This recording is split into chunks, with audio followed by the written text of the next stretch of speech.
Whether you're waiting for literary agents to respond to your query or an editor to send their feedback, there's one thing I highly recommend doing in the interim while you're waiting. Hi, I'm Micah. I'm indie publishing my debut YA fantasy next spring.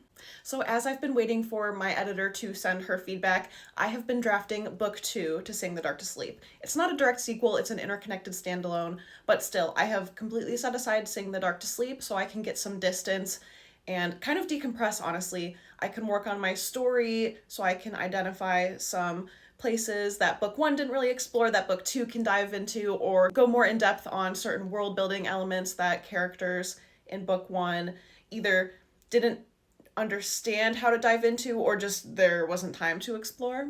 But either way, I think it's super helpful to set aside your manuscript and work on something else. That way, when you go back to the manuscript, whether it's to work on your query package or to dive into edits from an editor, you have some distance, so it feels fresh almost. Maybe you forget some dialogue that you put in there and you're delighted by an exchange between characters, or there's world building details that you find delightful but you want to dive into even more.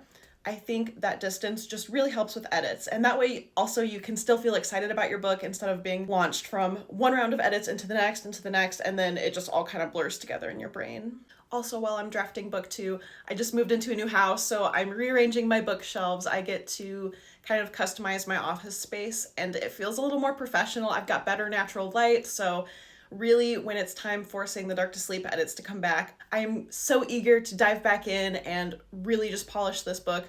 Also, so I can solidify some text, so I can start sharing snippets of my story instead of just, here's what it's about. So stay tuned for more, and follow me if you like these weekly updates and you want to follow my journey to publishing my debut fantasy novel.